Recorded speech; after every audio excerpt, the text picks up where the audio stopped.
अस्सलामुअलैकुम, आप देख रहे हैं स्पोर्ट्स बज़ और मैं हूं लुकमान अली। रावलपिंडी टेस्ट के हवाले से पाकिस्तान ने अपनी प्लेइंग 11 का ऐलान कर दिया है। कोई तब्दीली नहीं की है।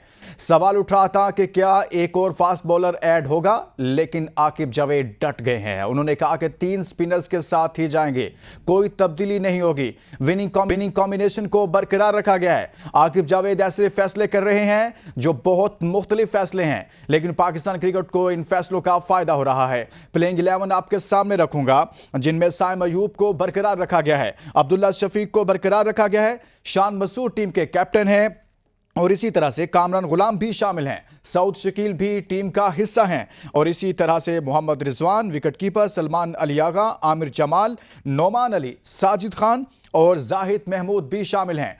3 स्पिनर्स के साथ पाकिस्तान रावलपिंडी टेस्ट में उतर रहा है। और इससे मुतल्लिक आपको यह भी बताएं कि आकिब जावेद ने रावलपिंडी टेस्ट मैच के लिए जो पिच तैयार की गई है, वहां पर खुद भी हल्की फुल्की बॉलिंग भी की है। हमारे जरा ये बता रहे हैं कि उन्होंने हल्की फुल्की वहां पर बॉलिंग करके चेक किया, यानी कि कितना डीप वो तमाम तर चीजों को एनालाइज कर रहे हैं और उसके बाद टीम को तश्कील दे रहे हैं। और उसके बाद प्लेइंग 11 सामने आती है तो जो पहला फार्मूला था, जिसके बाद पाकिस्तान की नाकामियों को ब्रेक लगी थी और मुल्तान के मैदान में पाकिस्तान ने जबरदस्त कम बैक किया था, उसका क्रेडिट जहां पर आकिब जावेद को जा रहा है। वहीं पर टीम के उसी विनिंग कॉम्बिनेशन को बरकरार रखना इस बात की अक्कासी कर रहा है कि आकिब जावेद जो फैसले करते हैं उन पर पहरा देते हैं और वही चीज नजर आती है, फिर नताइज भी सामने आते हैं। लेकिन दूसरी जानिब इंग्लैंड ने भी 3 स्पिनर्स को मैदान में उतारने का फैसला किया है। पहले 2 स्पिनर्स थे, यूं कहिए कि स्पिनर वर्सेस स्पिनर यहां पर रावलपिंडी में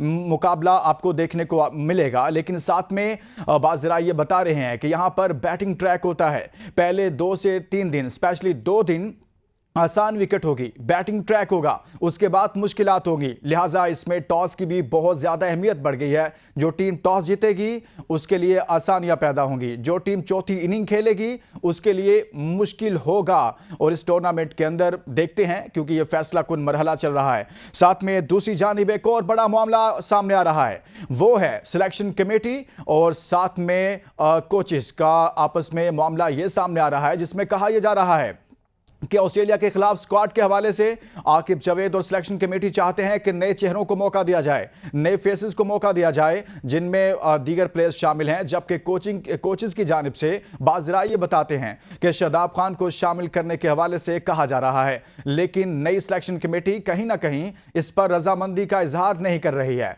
वो तमाम प्लेयर्स, चाहे शादाब खान हो, चाहे इफ्तिखार अहमद हो, और इससे पहले बाबर आजम को ड्रॉप कर दिया गया, इससे पहले शाहीन शाह अफरीदी को ड्रॉप कर दिया गया, लेकिन अब शादाब और इफ्तिखार भी फारग होते हुए नजर आ रहे हैं। इफ्तिखार के कुछ स्टैट्स हैं, वो आपके सामने रखेंगे कि इफ्तिखार अहमद किस तरह की परफॉर्मेंसेस देते रहे हैं, जिनमें मजमूई तौर पर देखा जाए तो उन्होंने 14 T20 मैचेस खेले हैं, जिनमें 184 रन हैं। एवरेज सिर्फ उनकी 19 की है और स्ट्राइक रेट उनका 126 का है। कोई 50 नहीं, कोई सेंचुरी नहीं है। और यहां पर अगर देखा जाए तो स्ट्राइक रेट भी बहुत कम था, लेकिन 126 तब हुआ जब उन्होंने आयरलैंड के खिलाफ 15 बॉल पर 37 रन किए, जिसकी वजह से थोड़ा सा स्टैट्स में चेंज आए। लेकिन मुसलसल नाकामियां, मुसलसल बुरी परफॉर्मेंस, और यही वजह है कि कहा जा रहा है कि उनको ड्रॉप किया जाएगा। लेकिन आगे बढ़ेंगे, आगे बढ़ने से पहले शामिल करेंगे टॉप स्टोरीज।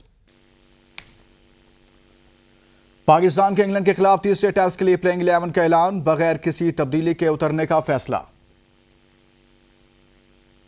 रावलपिंडी पिच का जायजा लेने के लिए आकिब जावेद ने खुद भी बॉलिंग करवाई।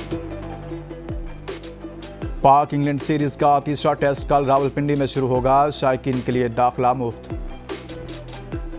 पहला टेस्ट हारने के बाद नई सिलेक्शन कमेटी लाने का फैसला कर लिया था। कोच जैसन गिलेस्पी की प्रेस कॉन्फ्रेंस। रावलपिंडी की पिच पहले चंद दिन बैटिंग के लिए अच्छी होगी, फिर स्पिनर्स को सपोर्ट करेगी, इंग्लिश कप्तान बेन स्टोक्स का बयान। दौरा ऑस्ट्रेलिया के लिए पाकिस्तानी स्क्वाड, सेलेक्टर्स और कोचेज आमने सामने, स्क्वाड ताखीर का शिकार। ऑस्ट्रेलिया सीरीज कोचेज का वोट शादाब खान के लिए, जबकि सेलेक्टर्स नए खिलाड़ियों के हक में। वनडे क्रिकेट में 2 गेंदें इस्तेमाल करें, जबकि टेस्ट सीरीज 3 मैचेस पर मुश्तमिल हो, आईसीसी की नई तजावीज़। इंग्लिश प्रीमियर लीग में लिवरपूल की टीम 21 पॉइंट के साथ सर-ए-फहरिस्त। आज की टॉप स्टोरीज आपने जानी है। रावलपिंडी टेस्ट पर बात करेंगे और साथ में पाकिस्तान क्रिकेट और ऑस्ट्रेलिया के हवाले से जो स्क्वाड है उस पर बात करेंगे। हमारे साथ मौजूद हैं senior sports journalist Mirza Iqbal Baig sahab. Mirza साहब, बहुत शुक्रिया सर, आपने हमारे लिए वक्त निकाला। सबसे पहले तो आपके सामने रखूंगा, प्लेइंग 11 का ऐलान कर दिया गया है। क्या आप समझते हैं कि रावलपिंडी टेस्ट को लेकर यही प्लेइंग 11 होनी चाहिए थी जो सामने आई है, या फिर इसमें कोई तब्दीलियां होनी चाहिए थी? देखिए, जिस तरह की पिच जो है बनाई जा रही है लुकमान, उसको तो देखते हुए यही कहा जा सकता है कि पाकिस्तान क्रिकेट बोर्ड ने उसी टीम को बरकरार रखा है, क्योंकि यहाँ स्पिनर्स के लिए ज्यादा मौके और इंग्लैंड ने भी चूंकि 3 स्पेशलिस्ट स्पिनर्स रखे, तो पाकिस्तान ने इसलिए कोई तब्दीली की जरूरत महसूस नहीं की। वरना पहले ये कहा जा रहा था कि लेग स्पिनर जाहिद महमूद, जिनसे सिर्फ 6 ओवर्स कराए गए थे मुल्तान के दूसरे टेस्ट मैच में, शायद उनकी जगह किसी फास्ट बॉलर को रखा जाए। मीर हमजा का नाम लिया जा रहा था। मीर हमजा जो है, उनकी कमर में तकलीफ हो गई, वो अनफिट हो गए और उनकी जगह मोहम्मद अली का नाम लिया जा रहा था। लेकिन आज सोचो विचार के बाद पाकिस्तान क्रिकेट बोर्ड की जो सिलेक्शन कमेटी है, उसने ये फैसला किया कि उसी टीम के साथ जाए कि जिसमें 3 स्पिनर जो थे वो पाकिस्तान की जानिब से खेले थे। तो मुझे लग रहा है कि ये फैसला अच्छा है, क्योंकि इस पिच के बारे में यही कहा जा रहा है कि ये पिच जो है वो यकीनन स्पिनर्स के लिए साजगार साबित होगी। अच्छा मिर्जा साहब, कुछ बात हो रही थी अब्दुल्ला शफीक की परफॉर्मेंस को लेकर। कुछ लोग कह रहे थे कि अब्दुल्ला शफीक की जगह पर मोहम्मद हुरैरा को शामिल कर लेना चाहिए लेकिन उसमें कोई तब्दीली नहीं की गई, अब्दुल्ला शफीक को ही बरकरार रखा गया है। इस पर क्या कहेंगे?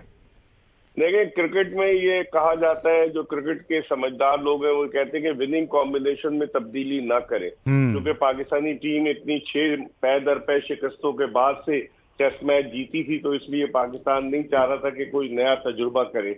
और अब मोहम्मद हुरैरा जो है यंग है, अभी उनके लिए काफी वक्त है, तो इसलिए पाकिस्तान क्रिकेट बोर्ड ने अपनी उसी टीम को मुंतखब किया है। तजुर्बाकार खिलाड़ियों, अब्दुल्ला शफीक काफी अरसे से खेल रहे हैं और इससे पहले भी उनकी परफॉर्मेंस इतनी बुरी नहीं रही है, लेकिन इस सीरीज में उनकी कारकर्दगी इतनी अच्छी नहीं रही और बांग्लादेश के खिलाफ भी वो इतने मौसर साबित नहीं हुए थे। तो शायद इस बात को जहन में रखा है आकिब जावेद और कंपनी ने कि विनिंग कॉम्बिनेशन में कोई तब्दीली नहीं की जाए। यही वजह है कि अब्दुल्ला शफीक को खिलाया जा रहा है। अच्छा सर, उधर से इंग्लैंड ने भी 3 स्पिनर्स ऐड कर लिए, पहले 2 थे, अब 3 कर दिए। रेहान अहमद को ऐड किया गया और पाकिस्तान के पास साजिद खान, नौमान अली, जाहिद महमूद पहले से ही मौजूद हैं, उनको बरकरार रखा गया है। तो ऐसे लगता है जैसे स्पिनर्स बामुकाबला स्पिनर्स है, ऐसा ही है?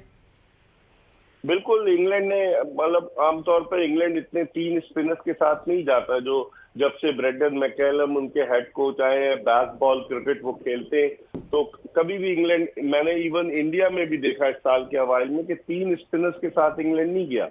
लेकिन इस मरतबा चूंकि पिच के बारे में बहुत सी तस्वीर आ गई कि बड़े बड़े पंखे लगाए गए, हीटर से उसको ड्राई किया जा रहा था, तो इन तमाम चीजों को जहन में रखते हुए इंग्लिश टूर सिलेक्शन कमेटी ने यह फैसला किया कि 3 स्पिनर्स के साथ जाए। रेहान अहमद बुरे नहीं है। रेहान अहमद ने जब आखिरी टेस्ट मैच यहाँ दिसंबर 2022 में नेशनल स्टेडियम कराची में हुआ था, तो उसमें उन्होंने 7 विकेटें हासिल की थी। एक इनिंग्स में उन्होंने 5 खिलाड़ियों को आउट किया था और मजमूई तौर पर वो 4 टेस्ट मैचेस में 18 विकेटें हासिल कर चुके हैं। इस साल के अवाइल में जब इंग्लैंड की क्रिकेट टीम ने भारत का दौरा किया था 5 टेस्ट मैच खेलने के लिए, तो रेहान को उन्होंने 3 टेस्ट खिलाए जिसमें उन्होंने 11 विकेटें हासिल की। तो गालिबन इस वजह से उन्होंने रेहान को शामिल किया कि वो उनकी गुगली बड़ी अच्छी है और वो लेग स्पिन गुगली कर सकते हैं, फिर जो रूट भी बॉलिंग कर लेते हैं, स्पिन बॉलिंग। तो उस पिच को देखते हुए गालिबन ये फैसला किया गया है कि ड्राई विकेट है और इसमें लुकमान साहब मेरे ख्याल में टॉस बड़ा वाइटल रोल प्ले करेगा, क्योंकि अगर पहले कोई टीम टॉस जीती है तो वो पहले पिच का इस्तेमाल करेगी। कोई शुरू के 1-2 घंटे या 3 घंटे पिच में इतनी ज्यादा टर्न नहीं होगा, तो उसमें जो भी टीम, अगर इंग्लैंड जीतती है तो वो पूरा एडवांटेज लेगी कि वो बेसबॉल क्रिकेट खेले, तेजी से रन बनाए।